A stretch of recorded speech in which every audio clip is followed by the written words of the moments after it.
ঝরে পড়ি, তারপর এই হলো আমাদের ছোট্ট পরীর বাড়ি। আর ছোট্ট পরী আর তার মা কুসুম তো এখন সকালবেলা ঘুমিয়ে আছে।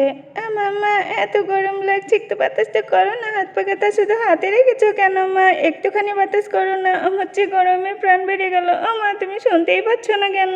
ওঠো না মা। ওহো পরী, কি হয়েছে? ঠিক করে ঘুমোতেও দিচ্ছ না, এমনিতে গরম, তার উপরে আবার তোমার ডাকা। কি হয়েছে মা, এত জ্বালাতন করছো কেন? ওহো তুমি তো ঘেমে গেছো সোনা। আচ্ছা আচ্ছা আমি বাতাস করছি, এই নাও এই নাও, একটু শান্তি মতো ঘুমাও। উফ, হাওয়া করতে করতে তো হাতটাই ব্যথা হয়ে গেল। কি যে গরম পড়ছে না, কি যে করি না এত গরমে। পড়ি, ঘুমিয়ে পড়ছো না। আর এরপর কুসুম আবারও হাওয়া করতে করতে ঘুমিয়ে পড়ে। আর ঠিক তখনই ছোট্ট পরী আবার ডাকাডাকি শুরু করে। ও মা, মা ওঠো না, আমার খুব শুশু পেয়েছে। ও মা ওঠো না, শুশু করবো তো। মা ওঠো না, বিছানা ভিজিয়ে দেবো কিন্তু। আরে পরী, নিজে নিজে গিয়ে করে এসো না, সকাল তো হয়ে গেল, যাও না। আচ্ছা ঠিক আছে মা, তুমি ঘুমাও, আমি গেলাম তাহলে, নিজে নিজেই চলে গেলাম। আর এরপর আমাদের ছোট্ট পরী নিজে নিজেই শুশু করতে চলে যায়। আর এরপরই ঘটে আর এক কাণ্ড। হ্যাঁ, দেবর দেবর দেবর, কি গন্ধ দেবর, ছে ছে ছে দেবর, মা দেবর, হ্যাঁ দেবর। পরী তো শুশু করতে গিয়ে গোবরের মধ্যে পড়ে গিয়ে একাকার অবস্থা হয়ে যায় আর কান্না করতে করতে আসে। আর এইদিকে তো কুসুম হাওয়া করতে করতে ক্লান্ত হয়ে যায় আর ঘেমে নিয়ে একাকার হয়ে যায়। আরে এত গরম লাগছে, আমি কত ঘেমে ভিজে গিয়েছি, মনে হচ্ছে যেন গোসল করে আসলাম। উফ, কিরকম টপ টপ করে ঘাম পড়ছে। আরে পরীটাও কখন গিয়েছে শুশু করতে, এখনো কেন যে এলো না, দেখি তো গিয়ে।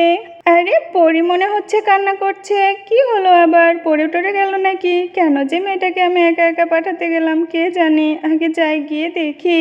আবার কি কাণ্ড বাঁধালো কে জানে। হে খোদা, কি করি একে নিয়ে। আয় খোদা, এ কি রে পরী, কি করেছিস তুই? এ কি হয়েছে তোর? এ গোবর টোবর ভরিয়ে কি করেছিস? কি গন্ধ বেরোচ্ছে, কোথায় পড়লি কি করে? দেখো গোবর মেখে আবার আমাকে ছুতে আসছে। ধরিস না ধরিস না, আমাকে একদম ধরিস না, কাপড়ে গোবর পড়ে যাবে। এই দেখো আমাকে কেমন করে ছুঁয়ে দিল, ধরেই ফেললি। এই দুষ্টু মেয়ে, গোবর মাখামাখি করে কোথা থেকে চলে আসলি? নিশ্চয়ই লালিকে ধরতে গেছিলি। কি রে পরি, কোথা থেকে গোবরে গোসল করে আসলি? কি অবস্থা তোর? ছি ছি ছি, কি গন্ধ, তুমি কি বলছো কলি এসব? আরে তোমার মেয়ের কাণ্ড দেখো। আরে আরে আমাকে ছুঁয়ে দিবি নাকি? না না না, একদম ছুঁস না, সকাল সকাল একদম ছুঁস না। আয় পরি, একদম ছুঁস না, কলি আন্টিকে বলে দিল, বকা দিয়ে দিব কিন্তু। চল চল চল, তোকে গোসল করে আগে পরিষ্কার করি। ও কি দুষ্টু হয়েছে গো কুসুম তোমার মেয়ে, একেবারে দুষ্টু রানী। আমাকে ছুঁয়ে দিচ্ছিল, তোমাকে ধরেছে, কাপড়ে গোবর পরিয়েছে, আবার আমাকেও ধরতে আসছে। যাও যাও যাও, ওকে গোসল করিয়ে দাও, নয়তো আবার গ্রামের সব বাচ্চারা কিন্তু ওকে গোবর রানী বলবে। ও গোবর রানী, কিরে পরি, তোকে আমি গোবর রানী বলবো নাকি? আন্টি তোমাকে কিন্তু ছুঁয়ে দেবো। আরে না না না, একদম ছুঁস না ছুঁস না। পরি, আমার নতুন কাপড়টা নষ্ট করে দিয়েছিস তুই, আবার আন্টিকে ধরতে যাচ্ছিস, একদম ছুঁস না বলে দিলাম। চল তোকে আজকে কাপড় কাচা করে কাচবো পরি। কত সুন্দর শাড়িটা আমার নষ্ট করে দিলি, সারাদিন পরে থাকতাম, কিচ্ছু হবে না, এই সকালবেলা গোসল করে ধুয়ে ফেলতে হবে এটাকে। চল তোর কি অবস্থা করি দেখ। আমি গোসল করবো না এখন, আমার মুখটা ধুলেই তো হলো। শুধু মুখটা দাও, আর তোমার গা থেকে কি সুন্দর সুঘ্রাণ বের হচ্ছে, সেটা সবাই শুকে শুকে দেখো গোবর রানী বলে। মা তুমিও গোবর রানী বলছো আমাকে? আরে না, বলবো না, চল। আমি কেন বলবো, সবাই বলবে, গ্রামের সবাই উঠে গেলে কিন্তু তোকে গোবর রানী বলবে। এই যে এইখানে চুপটি করে বসে থাক, আমি গামছাটা নিয়ে আসি, একদম নড়াচড়া করবি না, আর কোথাও যাবি না কিন্তু বলে দিলাম। হ্যাঁ। আর এরপর কুসুম গামছা আর শাড়ি নিয়ে আবার চলে আসে। এই নিয়ে চলে এসেছি, কিছু করিসনি তো, আবার কোনো দুষ্টুমি করিসনি তো পরি? চুপটি করে আছে দেখো।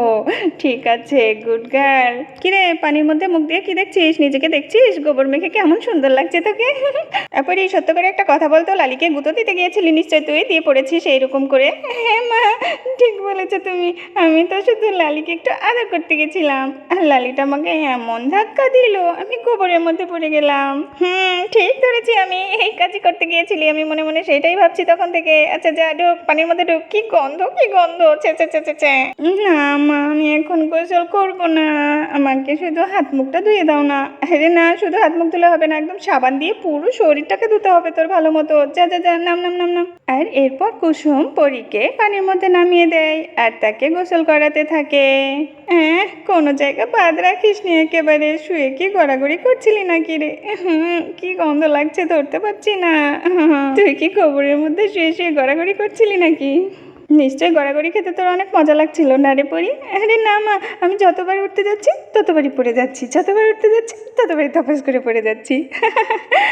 দারুণ ছিল ব্যাপারটা। আমি কেন যে দেখলাম না, আসলে তোর সঙ্গে দেখা হতো ভালো, বেশ মজা লাগতো কিন্তু পরি। চল, হয়েছে, অনেক হয়েছে গোসল করে, চল পরিষ্কার করে ফেলেছি, এখন চল। আর এরপর কুসুম পরীকে পানি থেকে উঠাতে চাইলে পরি তো কিছুতেই উঠতে রাজি নয়।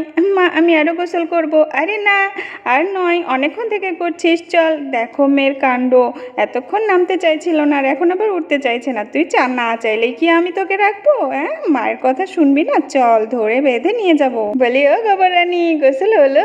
দেখি দেখি তোর গোবরগুলো পরিষ্কার হলো কিনা। আরে হয়েছে কলি, জ্বালাতন করো না, এখন যাও, মেয়েটার মাথাটা মুছতে দাও আমাকে।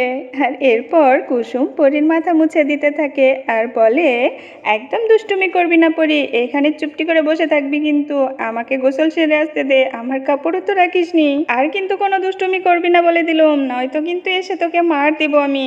উফ, এই একটার জ্বালাতেই বাঁচি না আমি, একেবারে নাকানি চোবানি খাইয়ে ছেড়ে দিচ্ছে। কি করে যে আমার মা শাশুড়িরা এতগুলো বাচ্চা কাচ্চা মানুষ করেছে কে জানে বাপু।